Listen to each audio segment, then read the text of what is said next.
Gita press पर आते हैं। गीता प्रेस एक गाय का महात्म्य, गोवध भारत का कलंक, इस नाम से उन्होंने एक पुस्तक प्रकाशित की थी जिसमें लिखते हैं गाय का महात्म्य।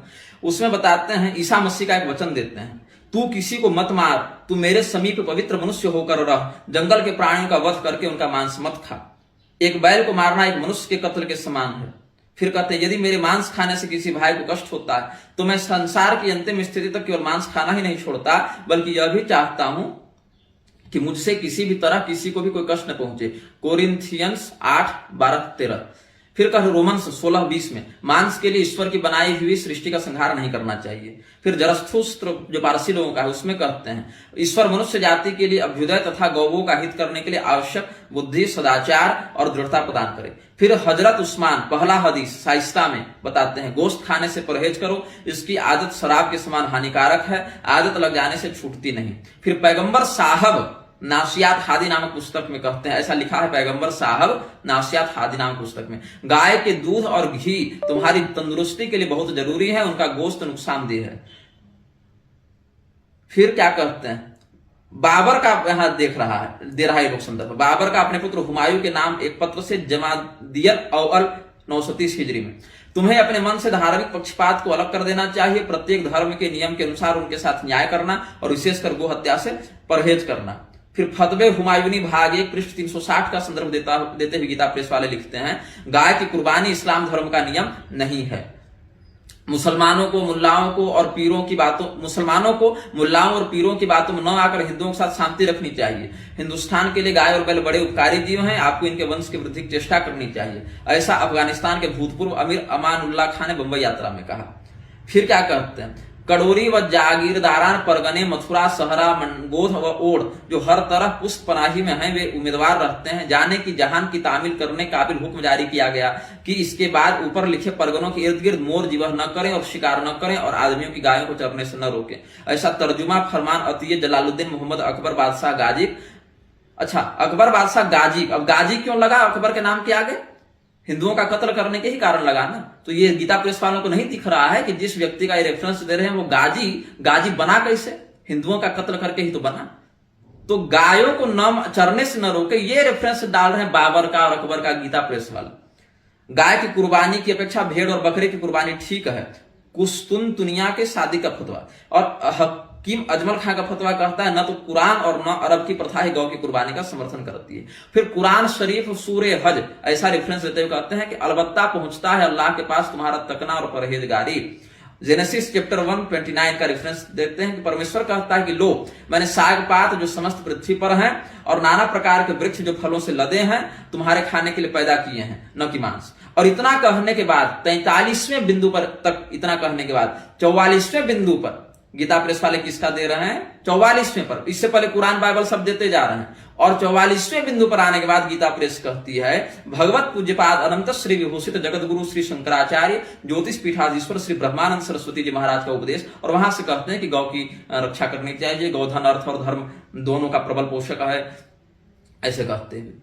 तो 43 बिंदु तक तुमको क्या आवश्यकता थी कुरान और बाइबल से उदाहरण देने की? जब हमने ये प्रश्न किया गीता प्रेस वालों से 2017 के जनवरी मास में माघ मेला में जब हम लोग गए थे, पूरी शंकराचार्य जी के शिविर में हमारी भेंट हुई थी, पहली और आखिरी भेंट स्वर्गीय श्री राधेश्याम खेमगा जी के साथ, जो उस समय गीता प्रेस के संपादक थे संभवतः।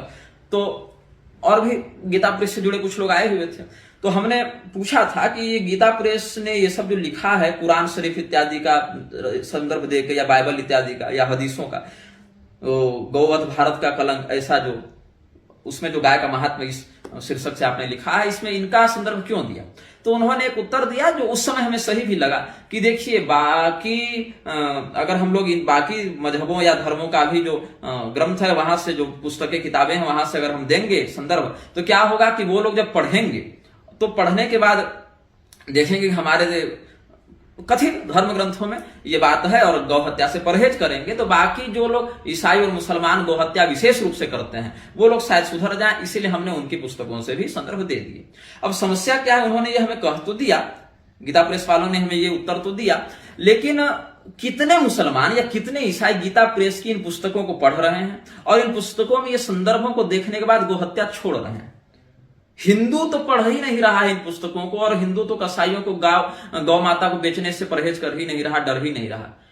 सरकार में बैठे मंत्री और नेता कितने कत्ल खाने चला रहे हैं और खुलेआम मंच से कह रहे हैं कि हमारी सरकार आएगी तो बीफ सस्ता करेंगे, हमारी सरकार आएगी तो हम तो खुलेआम गोमांस खाते हैं, हमारा कौन विरोध करता है। गोमांस खाने वाली कंगना रणावत के साथ ये लोग उठना बैठना कर रहे हैं, उनको रणवीर कपूर और ये सब को महाकाल मंदिर घुसा रहे हैं, परंपरागत मंदिरों को तोड़ के फर्जी मूर्तियां लगाते चल रहे हैं घोटालेबाजी और पर्यटन बढ़ावा के नाम पर। और ये लोग क्या गीता प्रेस की इन पुस्तकों को पढ़ के सीखेंगे? हिंदू तो ढंग से सुधर नहीं रहा, ऊपर से आप कुरान और बाइबल के संदर्भ डालकर उनको अच्छा सिद्ध करने के लिए तुले हुए हैं। तो बताइए कितने मुसलमानों और ईसाइयों ने इन संदर्भों को पढ़कर आत्मबोध को प्राप्त किया और गोहत्या रोकी।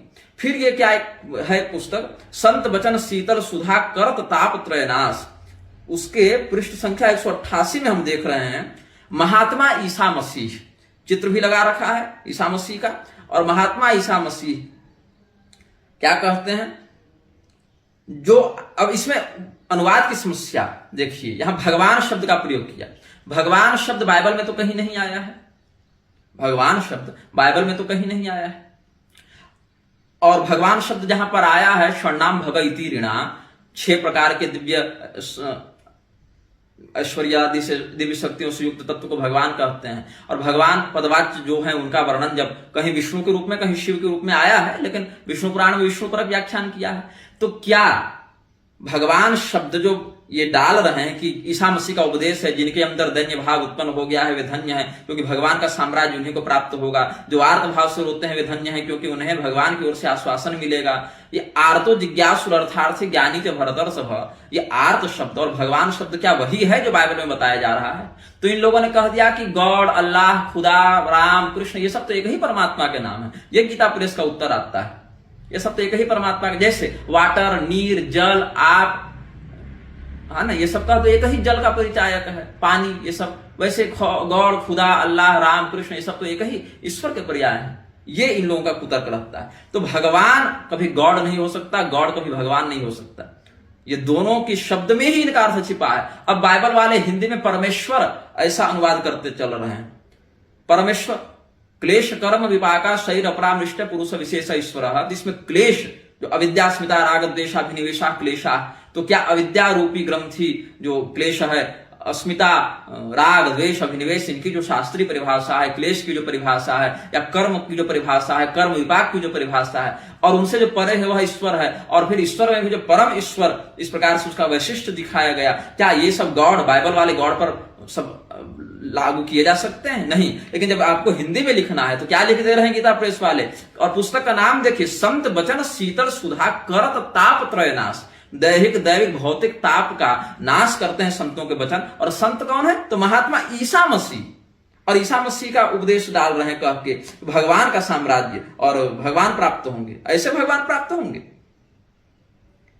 संतवाणी अंक गीता प्रेस, यहां से भी संतवाणी अंक जो है गीता प्रेस, वहां से।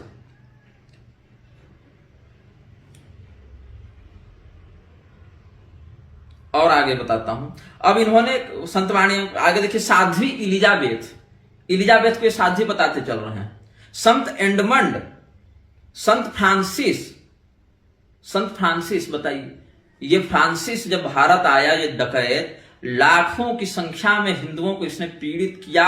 जैसे कोई गन्ना पेरता है ना रस निकालने के लिए, वैसे इन्होंने हिंदुओं को पेर दिया इन डकैतों ने, और उनके बच्चों का अतड़ी निकाल कर माता को खिला देते। इसके ऐतिहासिक प्रमाण उपलब्ध हैं, जिंदा जला देते। ये संत है इस गीता प्रेस के लिए, संत फ्रांसिस, संत एडमंड, साध्वी इलिजाबेथ। हे परमेश्वर, मैंने आप में विश्वास किया है, लोगों को मैं आपकी आराधना और उपासना की सीख दी है। आप इस बात के साक्षी हैं कि मैं पृथ्वी पर आपको छोड़कर और कुछ भी नहीं चाहा। यह संत एडमंड का वचन है। और संत फ्रांसिस का वचन क्या लिखता है गीता प्रेस? प्रभु, मुझे अपने शांति का साधन बना, द्वेष की जगह मुझे प्रेम का बीज बोने दे, अत्याचार के बदले क्षमा, संदेह के बदले विश्वास, निराशा के स्थान पर आशा, अंधकार की जगह प्रकाश, और विषाद की भूमि में आनंद का निर्माण करने की मुझे शक्ति दे। हे भगवान, दया करके मुझे वह शक्ति दे कि किसी को मेरी सांत्वना का आवश्यकता ही न पड़े। लोग मुझे समझें, इसकी जगह मैं ही उनको समझूं। लोग मुझे प्यार करें, इससे पहले मैं ही उन्हें प्यार करूं। हमें यही प्राप्त होता है जो दिया जाता है। ये फ्रांसिस को वेटिकन ने संत बना रखा है। इसने गोवा में जितना अत्याचार किया, सेंट फ्रांसिस सेंट जेवियर के नाम से जो प्रसिद्धि हुई, इतना अत्याचार किया, मतलब स्त्रियों के ऊपर, बच्चों के ऊपर, हिंदुओं के ऊपर इतना अत्याचार किया, जिसके इंटरनेट और फ्री में प्रमाण के साथ अनेकानेक लेख उपलब्ध हैं। और गीता प्रेस वाले क्या धारणा, तुम तो क्षमा मांगो। मैं कहता हूं गीता प्रेस वालों से, जिन हिंदुओं को गन्ने के मशीन के समान वो पेड़ दिया गया, जिनके हाथ पैर काट काट के लटका दिए जाते थे,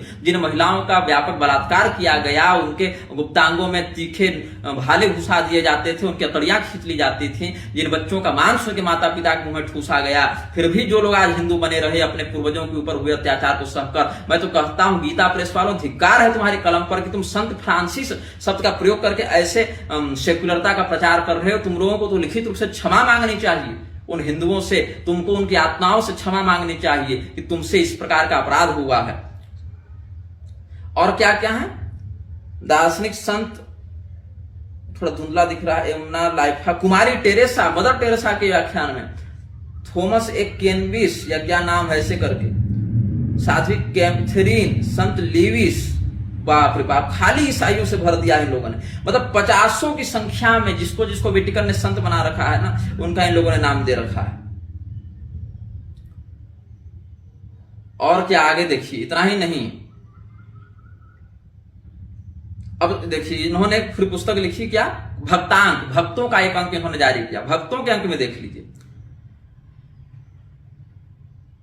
संत फ्रांसिस के मंदिर का यात्री जब 80 साई के लिए रवाना होता है, तब उन महात्मा के युग के पश्चिमी संसार की राजधानी है, राजधानी और आजकल की इटली भी, क्योंकि राजधानी रोम नगर को छोड़ते ही पहले पहल उसे काम्यगना नाम की पहाड़ी भूमि के जंगली और ज्वाराक्रांत मैदान को पार करना पड़ता है। ऐसे करते करते फिर आगे देश का करके, वहां दूर ऊंचाई पर भारी और सुंदर उत्तुंग शैल शिखर हैं।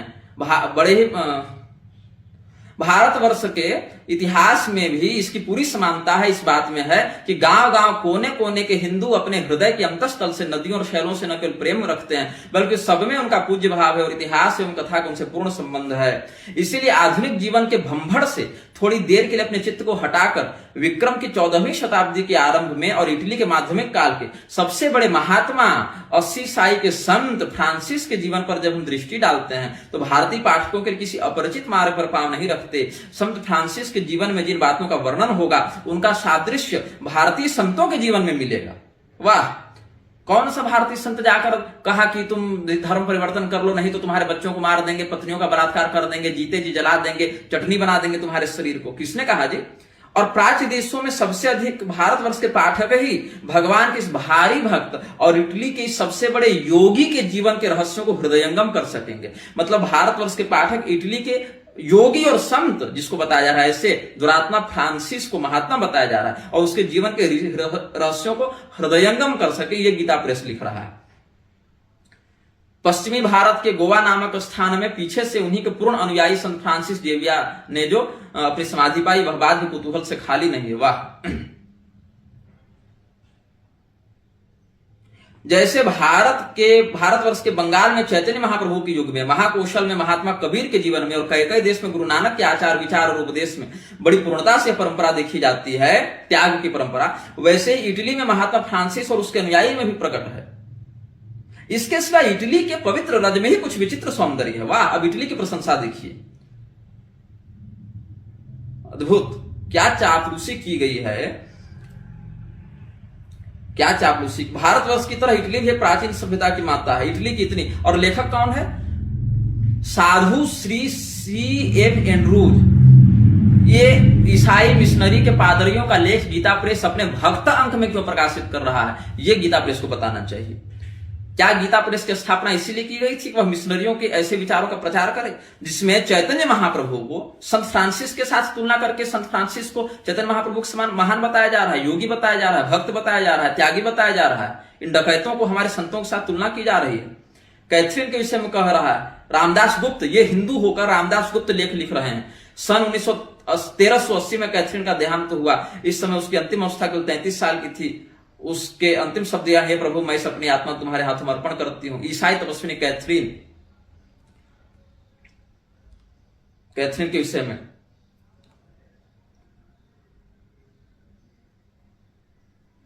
आखिर उसने सेंट डोमिनिक संप्रदाय के अनुसार संन्यास ले लिया, ये शब्द हैं गीता प्रेस के।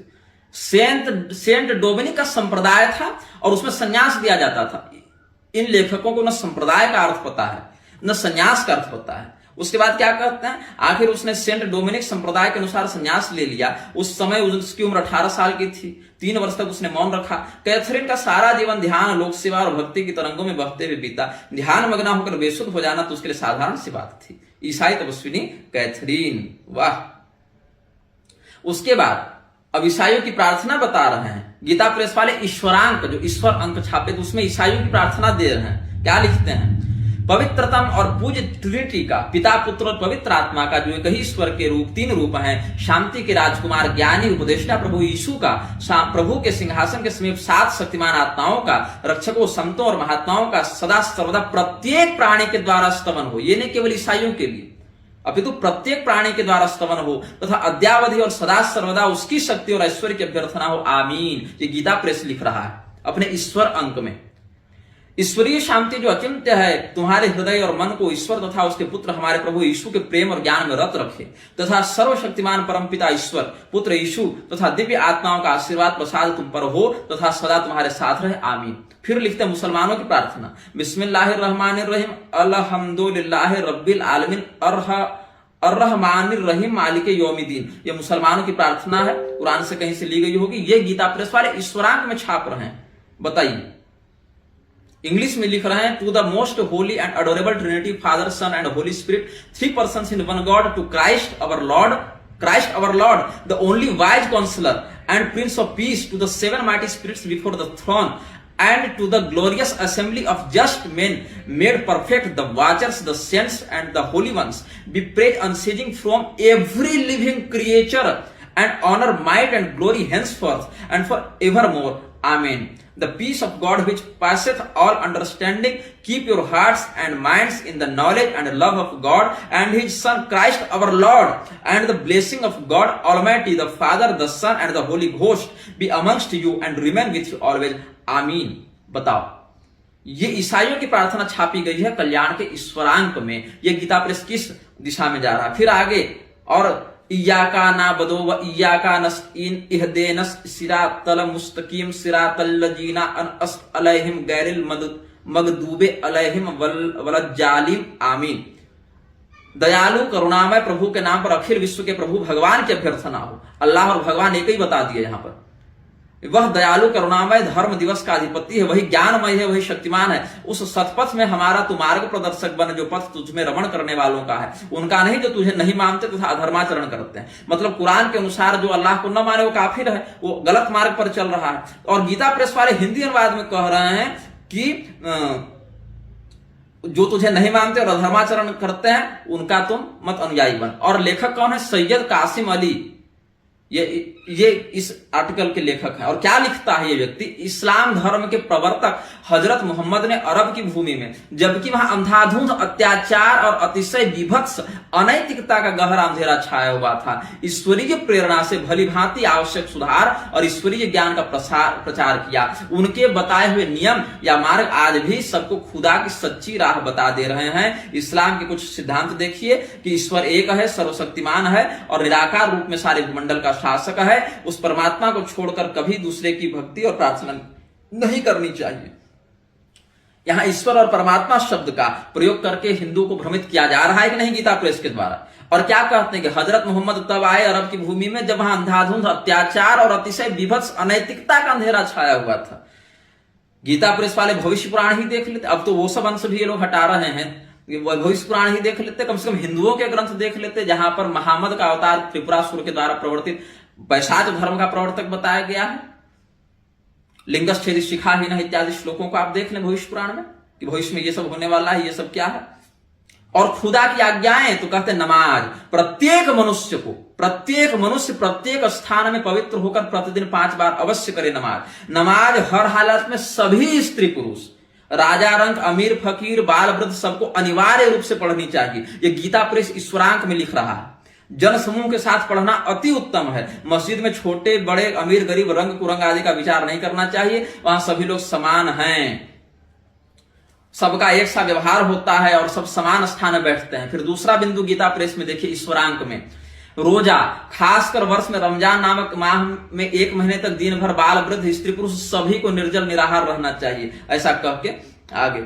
इस उपवासी मास से आत्मा की शांति और ईश्वर भक्ति की महानता को प्राप्त करके प्रत्येक मुस्लिम, और मुस्लिम के ब्रैकेट में लिख दिया ईमानदार सिपाही, मतलब जो मुस्लिम नहीं वो बेईमान है, मुस्लिम के में गीता प्रेस ने ब्रैकेट में ईमानदार लिखा है, सिपाही के रूप में अपना आदर्श प्रकट करता है। और तीसरा जकात, प्रत्येक मुस्लिम को अपनी आमदनी का 40वां भाग निकालकर दीनहीन, अपाहिज और दुखी नर नारियों की सहायता करनी चाहिए। अब वो अगर हिंदू हो तो उसको नहीं मिलेगा, केवल मुसलमानों के लिए लागू है। हज, संसार के मुसलमानों को साल में 1 बार अपने मक्के मदीने आदि पवित्र तीर्थ स्थानों का दर्शन करना चाहिए। गीता प्रेस को तीर्थ का अर्थ भी नहीं पता है। उनके लिए भी एक दिन ईद उल जुहा, आदर्श त्याग का काल मुकर्रर किया गया है। इस दिन संसार के सभी स्थानों के थोड़े बहुत प्रतिनिधि इकट्ठे होकर अपने नैतिक विचार, परोपकारी कार्य और ईश्वर भक्ति के मार्ग को सुदृढ़ और सुविशाल बनाने की योजना रचते हैं। और गीता प्रेस ने यहां अलग से फुटनोट दिया है, लाल रंग में हाईलाइट करके, कि जो लोग हज को जाते हैं वे अपने हाथ से केवल एक ही कपड़ा तैयार करके पहनते हैं, वे किसी भी जीव को दुख नहीं दे सकते, यहां तक कि अपने शरीर की जूं तक भी नहीं मार सकते। क्या भ्रम फैला रहा है गीता प्रेस। अब 5वां कुरान, एको ब्रह्म द्वितीयो नास्ति पर विश्वास करके अपने आदर्श पर चलना। एको ब्रह्म द्वितीयो नास्ति का यही अर्थशास्त्र जो आप ये उठा रहे हैं, सनातनी धर्म का वाक्य एको ब्रह्म द्वितीयो नास्ति, वही कुरान बोल रहा है। वहां ब्रह्म शब्द का लक्षण घटित होता है। ब्रह्म में भी सगुण ब्रह्म और निर्गुण ब्रह्म का जहां वर्णन किया शास्त्रों ने, वहां पर क्या सगुणता का लक्षण आप आरोपित कर देंगे? फिर गुण में भी कौन से गुण हैं, उन गुणों का क्या लक्षण है, क्या वहां आरोपित हो जाएंगे? तो आप हिंदुओं को मूर्ख बना रहे हैं गीता प्रेस वाले। इस्लाम में हर घड़ी पवित्रता से इबादत बतलाई गई। इनकी पवित्रता तो देख ही रहे हैं, कभी थूक के, कभी पेशाब करके, कभी कैसे कैसे तो करके ये लोग तो भोजन बना रहा है। ये लोग, इस्लाम में पवित्रता है। अनेकों महान वेदांती, और वेदांतिक ब्रैकेट में इसने लिखा है सूफी, मतलब गीता प्रेस के अनुसार वेदांत और सूफी एक ही चीज है। वाह।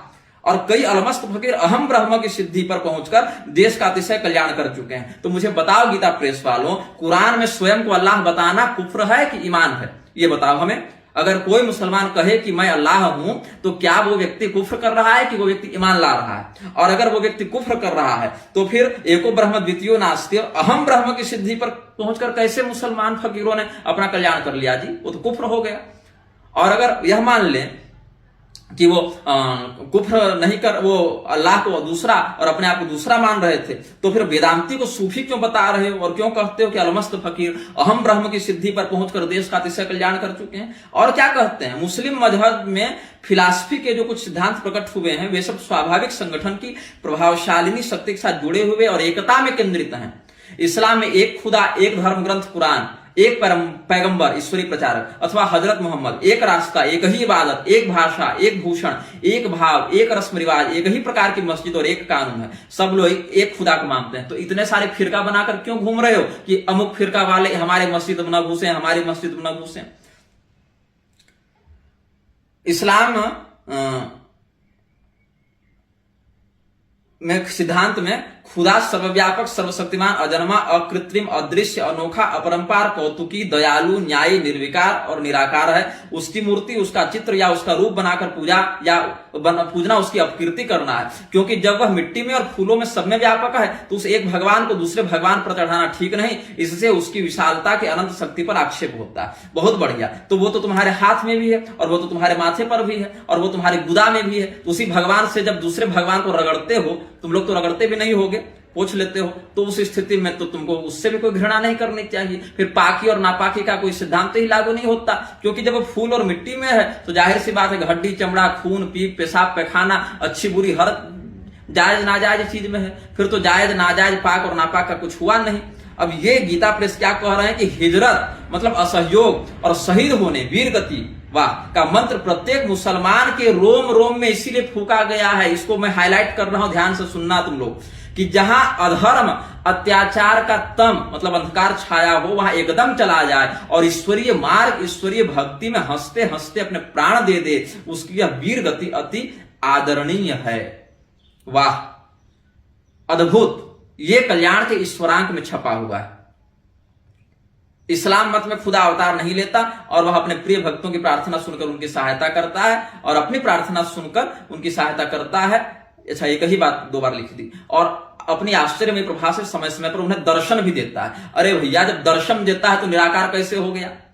हम तो निराकार साकार दोनों मानते हैं, और जब दर्शन दे दिया तो निराकार कैसे हुआ? और जब निराकार है तो कहते हैं अदृश्य फिर कैसे हुआ? तो आश्चर्य में प्रभा से दर्शन देता है, तो प्रभा भी तो देखने वाला विषय हो गया ना। पूर्णतया अदृश्य है तो प्रभाशील कैसे है फिर? तो इस प्रकार से हिंदुओं को इन लोगों ने, गीता प्रेस वालों ने मूर्ख बनाना प्रारंभ किया। और मुझे बड़ा कष्ट होता है ये सब देखकर कि गीता प्रेस पर हिंदुओं का कितना अटूट भरोसा है। जहां पर अब देवी भागवत में मैंने देखा, या बहुत से ऐसे प्रसंगों में, एक पन्ने में जैसे एक सेक्शन में संस्कृत, दूसरे में हिंदी अनुवाद ये लोग छापते हैं। एक सेक्शन में ये लोग कम से कम 10 श्लोक देंगे और बगल में उसका हिंदी अनुवाद लिखेंगे। तो कई बार मैंने देखा कि पूरे के पूरे 5-5 श्लोकों के अनुवाद ही गोल कर दिए ये लोग, अनुवाद दिए ही नहीं। क्यों? क्योंकि उस स्थान पर संप्रदायगत कुछ आचार का भेद वर्णित था, तो इनका एजेंडा पुष्ट नहीं होता, तो अनुवाद ही गोल कर दिया गीता प्रेस वालों ने, मैंने देखा है। अथवा भागवत महापुराण का जो 1950-60 में अनुवाद देखने को मिलता था और आज जो देखने को मिल रहा है उसमें बहुत अंतर आ गया है। ये लोग अब बिल्कुल सेक्युलर अनुवाद करने लगे हैं, वास्तविक धर्म का अनुवाद अब ये लोग आधुनिक प्रकाशन में नहीं कर रहे हैं। इसको आप लोग समझिए। गीता प्रेस की स्थापना जब हुई थी, अगर इस्लाम शांति का धर्म है और इस्लाम जो है वो सबों से प्रेम करने के लिए कहता है, गीता प्रेस का तो संस्थापन आजादी से पहले, मतलब विभाजन से पहले हो गया था। विभाजन की त्रासदी क्या गीता प्रेस वालों ने नहीं देखी है? फिर भी इनको वह शांति का मजहब लग रहा है, धर्म लग रहा है, और कहते हैं अपने भक्त अंक में, ईश्वरांक अंक में, ये सब में ये लोग इस्लाम और ईसा मसीह और कुरान और बाइबल का उपदेश छापे चल रहे हैं और हिंदुओं को मूर्ख बना रहे हैं। हम स्वीकार करते हैं कि घर घर में सनातनी साहित्य को शुद्ध पाठ के साथ वर्तनी त्रुटि कम से कम और पुस्तक का मूल्य कम से कम और क्वालिटी अच्छी से अच्छी, गुणवत्ता अच्छी से अच्छी लेकर आप घर घर तक सनातनी साहित्य को बचाते हुए बढ़ाए हैं, पहुंचाए हैं। इसके लिए हम आपके कृतज्ञ हैं, आपके मंगल की, अभ्युदय की हम प्रार्थना करते हैं। लेकिन ये सब क्या है कि जिन्होंने हिंदुओं को सदैव अत्याचार से आतंकित किया, हमारे देवालय तोड़े, हमारे संतों को मारा पीटा, हमारे हर वर्ण, हर जाति, हर वर्ग के लोगों पर अत्याचार किया, आज भी कर रहे हैं, आज भी उनकी योजना यही है। उनके विषय में तुम लोग ऐसा छाप क्यों रहे हो? धर्म रक्षा के ऊपर आप लोग एक अंक निकालिए और धर्म रक्षा में बताइए कि हिंदुओं को अपने धर्म की रक्षा कैसे करनी चाहिए इन मृक्षों के षड्यंत्र के विरुद्ध। वो सब क्यों? और आप कहते हैं कि मांसाहार करना ये सब निषिद्ध है, इसमें बाइबल इत्यादि में, हम उसका भी निकाल ही लेते हैं। और ये सब गीता प्रेस वालों ने घर घर पहुंचाया अपने कल्याण अंक के माध्यम से।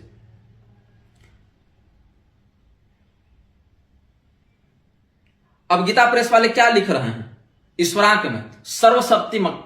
सर्वशक्तिमत्ता का कभी कभी इसका अर्थ लोग यह समझ लेते हैं कि ईश्वर जो चाहे सो कर सकता है। यह ठीक नहीं है। वाह, कर्तुम अकर्तुम अन्यथा कर्तुम समर्थ है ईश्वर, ये हमारा धर्म कहता है। और गीता प्रेस क्या कह रही है कि ईश्वर जो चाहे सो कर सकता है।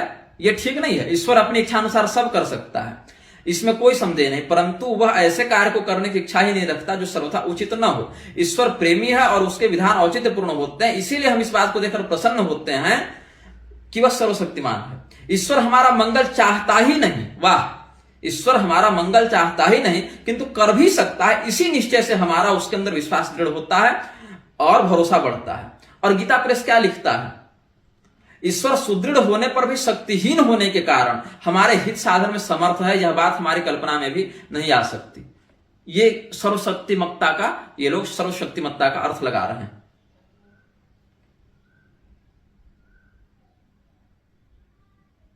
और ये इस ईसाई धर्म में ईश्वर के आधार पर ये लोग बता रहे हैं। ईसा मसीह का अवतार, उनकी यंत्रणाएं और देहत्याग ऐतिहासिक घटनाएं जो इसी पृथ्वी पर एक निश्चित काल में घटित हुई और उस सनातन पुरुष परमेश्वर की अभिव्यक्तियां थी। ईसा मसीह के रूप में ईश्वर ही संसार को अपने सम्मुख कर रहा था। ईसा मसीह ने स्वयं कहा था, जिसने मुझे देख लिया उसने ईश्वर को भी देख लिया।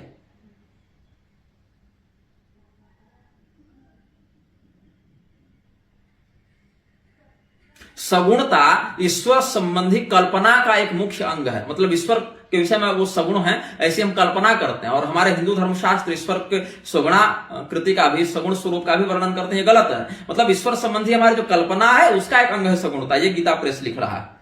और लेकिन इसकी, उसकी, ईश्वर की उसकी पूर्णतम अभिव्यक्ति ईसा के विग्रह में हुई है और ईसा मसीह मनुष्य के देह में अवतरित ईश्वर हैं और व्यक्त अथवा अव्यक्त रूप से सदा इस संसार में विद्यमान रहते हैं। ये गीता प्रेस लिख रहा है अपने ईश्वरांक में।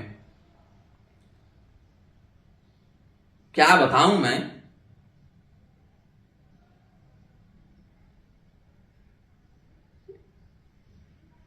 ईसा मसीह का इतना गुणगान, इतना गुण, मैं पन्ना पलटते जा रहा हूं। मैं सब कुछ इसलिए नहीं बोल रहा क्योंकि वीडियो बहुत लंबा हो जाएगा, मैं तभी से पन्ना ही पलट रहा हूं और हर पन्ने में एक ही चाटुकारिता इनको देखने को मिल रही। बाप रे बाप, इतना।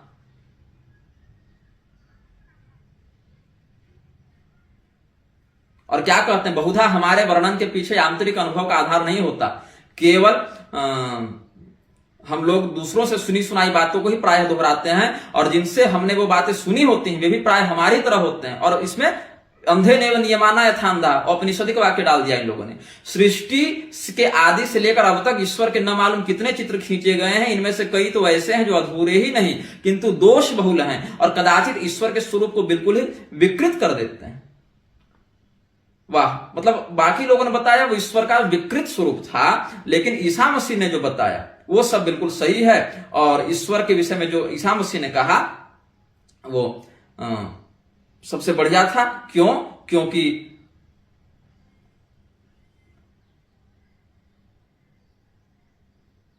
हमारे प्रभु ईसा के प्राकट्य से, उनके जीवन तथा देह त्याग से और उनके पुनरुज्जीवन एवं स्वर्गारोहण की घटना से तथा उनके द्वारा परमात्मा की पवित्र ज्योति के प्रसार से ईश्वर की वह अभिव्यक्ति हुई जो किसी दूसरे प्रकार से हो ही नहीं सकती थी।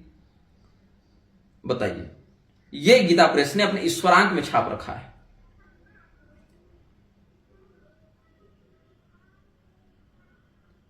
तो इस प्रकार से समझना चाहिए गीता प्रेस वालों को।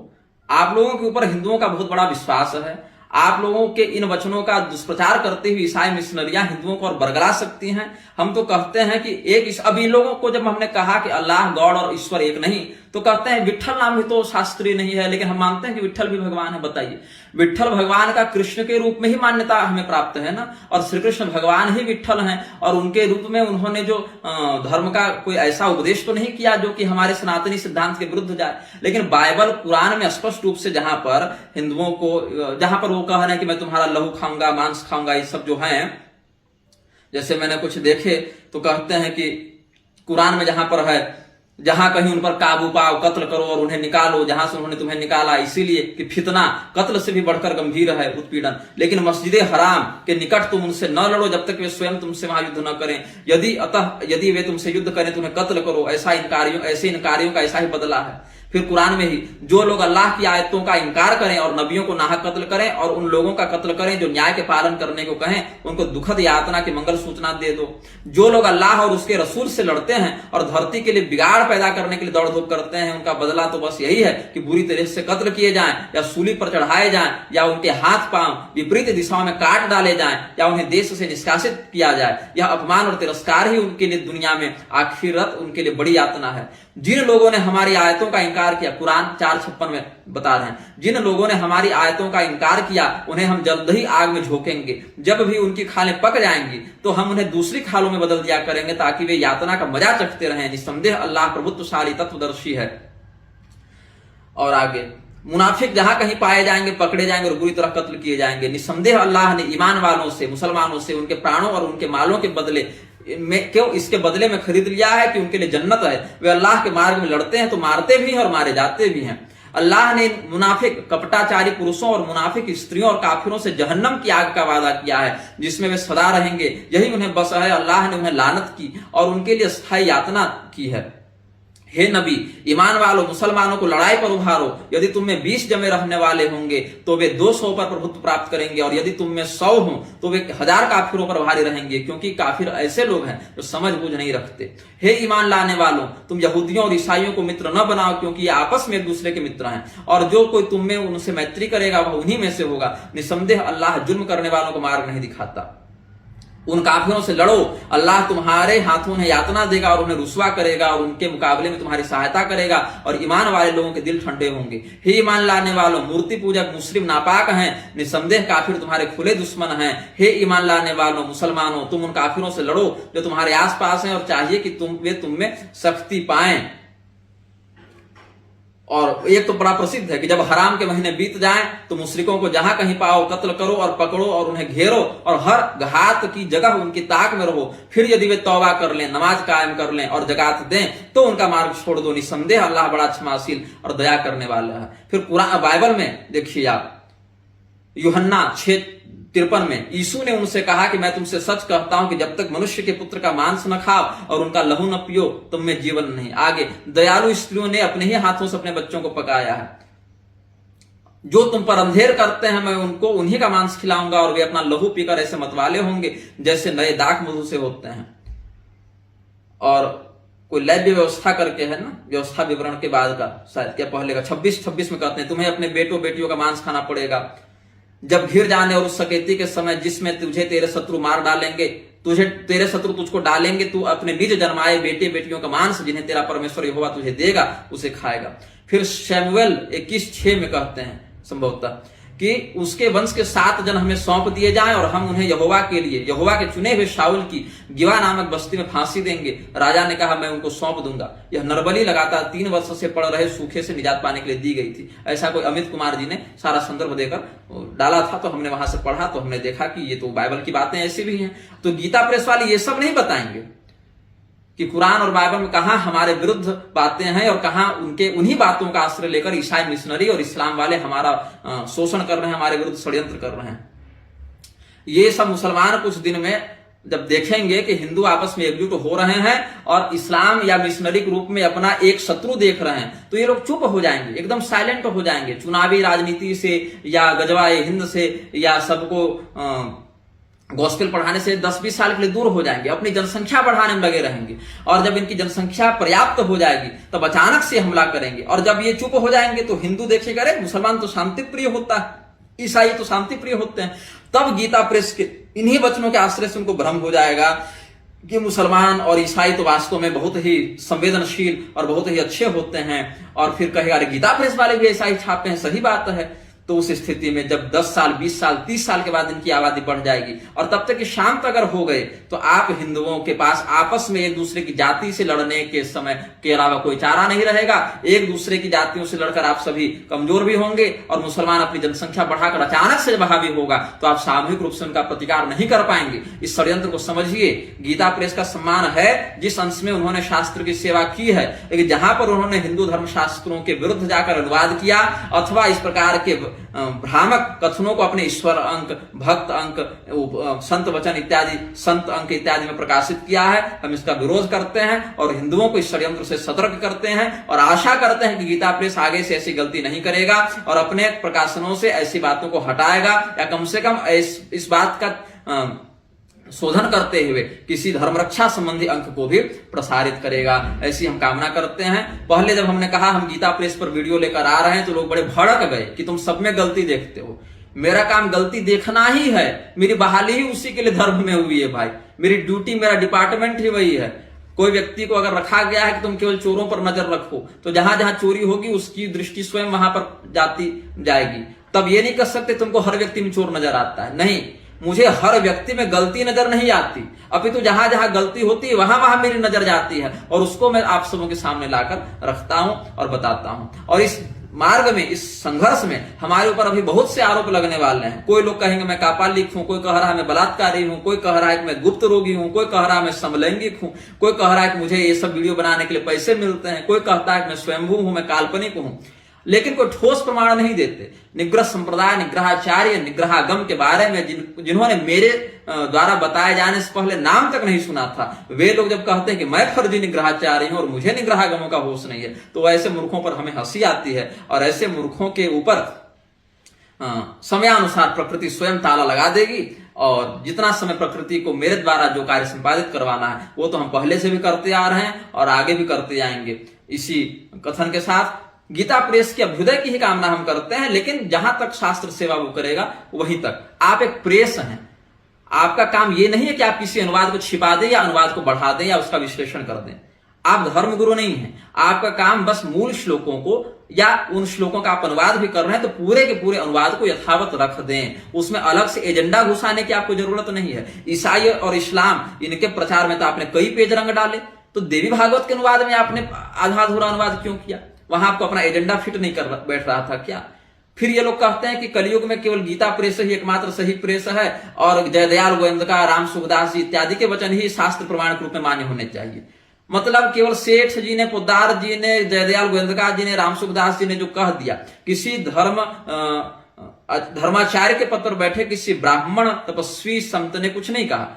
मैं मानता हूं कि जयदयाल गोविंदका, राम सुखदास जी और हनुमान प्रसाद पोद्दार जी ब्राह्मण न होने पर भी शास्त्रों के अच्छे जानकार थे, तपस्वी थे, दयालु थे, समतत्व को धारण करते थे। लेकिन यह कहना कि बाकी किसी की बात मानो ही नहीं, केवल गीता प्रेस ही पढ़ो और केवल हमारे इन्हीं 4-5 लोगों की बात को ही परम धर्म मान लो, तो ये उचित नहीं है। क्योंकि ऐसा कहने पर बहुत संप्रदायगत आचार में भेद हो जाएगा। ये हर संप्रदाय के हर व्यक्ति को तो धर्म का उपदेश नहीं कर सकते ना। सदाचार का उपदेश कर सकते हैं, भक्ति मार्ग का कुछ उपदेश कर सकते हैं, लेकिन हर संप्रदाय के हर आचार्य की बात को छोड़कर केवल यही 4-5 लोगों की बात हम पकड़ लें तो भी हम उचित नहीं समझते। क्योंकि हर संप्रदाय के संविधान, आचार उसके शास्त्रों से तय होते हैं। गीता प्रेस एक प्रकाशक संस्था है, कोई संप्रदाय नहीं, कोई आचार्य नहीं है।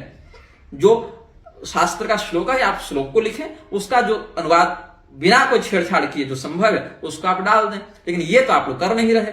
ऊपर से ईसाइयत और मिशनरियों के प्रचार में आप लोग लगे हैं और यह भी नहीं कर सकते कि पहले के युग में हमने पहले के समय में पहली पीढ़ी में डाल दिया।